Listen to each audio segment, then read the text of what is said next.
आहुति, अष्टमी पूजन तथा एकादशियों, कार्तिक मास एवं प्रयागराज की महिमा का वर्णन सुनने के पश्चात महाराज पृथु ने नारद जी से कहा, हे देवऋषि, आप अब भक्त वत्सल भगवान की पूजा का विधि विधान बताने की कृपा करें।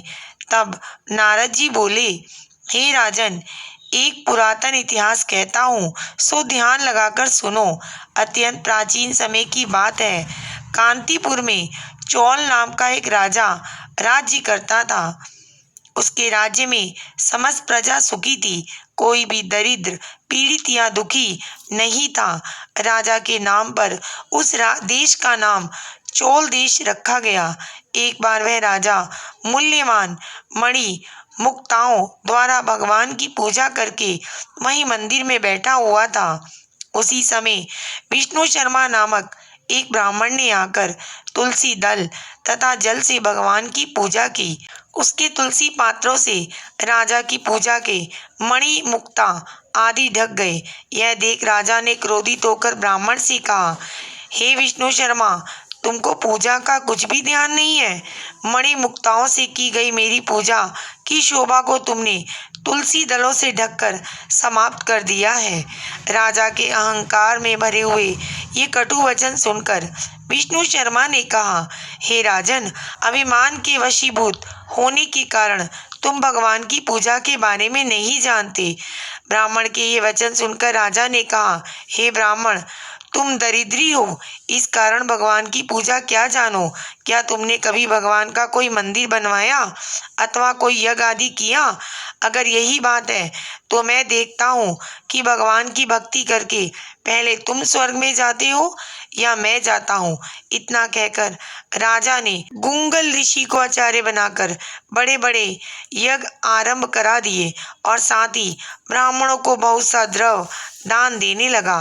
परंतु विष्णु शर्मा सदा की भांति माघ तथा कार्तिक मास के व्रत, तुलसी वन का रोपण, एकादशियों को व्रत तथा ओम नमो भगवती वासुदेवाय मंत्र का सतत जाप करते हुए भगवान की पूजा अर्चना करता रहा।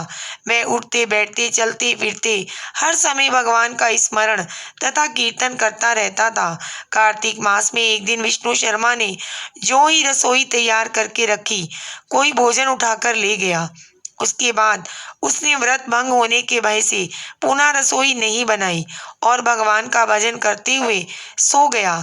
दूसरे दिन फिर रसोई बनाई और जो ही भगवान को भोग लगाने गया, कोई फिर भोजन उठाकर ले गया। लगातार 7 दिन तक ऐसा ही होता रहा और वह इस प्रकार विष्णु शर्मा को निराहार 7 दिन व्यतीत हो गए।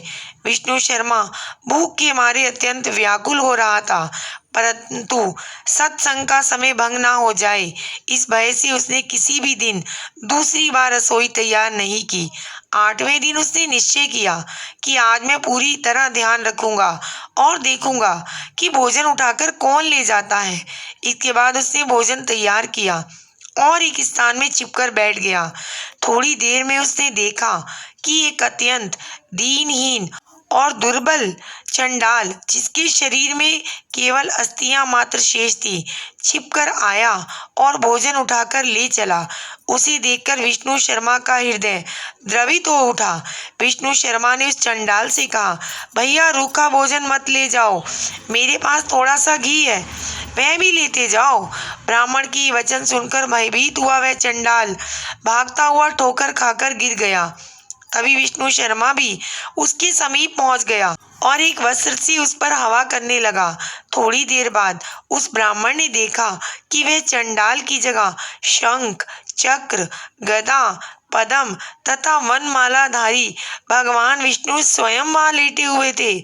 उसी समय विष्णु शर्मा ने भगवान के चरणों में गिरकर नमस्कार किया। तभी रुद्र आदि देवता भी वहां पर आ गए और ऋषि मुनि वेद मंत्रों से उनका पूजन करने लगे। तब भगवान विष्णु ने अत्यंत स्नेहपूर्वक विष्णु शर्मा का आलिंगन करके उसको अपने साथ विमान में बिठा लिया और अपने साथ वैकुंठ को ले गए। चोल राजा भी ये दृश्य देख रहा था। भगवान की विष्णु शर्मा पर ये कृपा देखकर राजा अत्यंत दुखी हुआ और उसने आचार्य गुंगुल ऋषि को बुलाकर कहा, यह सब क्या हो रहा है? जिसके द्वेष के कारण मैंने इतने यज्ञ और दान पुण्य किए, वह वैकुंठ को जा रहा है और मैं यहीं पर उपेक्षित खड़ा हूँ। क्या मेरे यज्ञ और दान आदि सब निष्फल हो गए?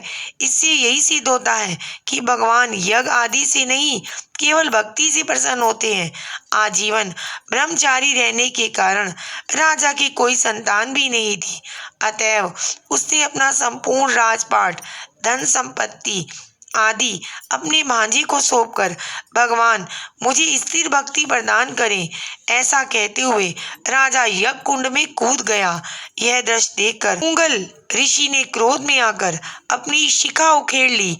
तभी से अभी तक चोल देश में भांजा ही मामा का उत्तराधिकारी होता है और गुंगल गोत्र के ब्राह्मण आज भी शिखा अर्थात चोटी नहीं रखते। चोल राजा के अग्निकुंड में गिरते ही भगवान ने प्रकट होकर अग्निकुंड में ही उसका आलिंगन किया और उसे भी अपने लोक में ले गए।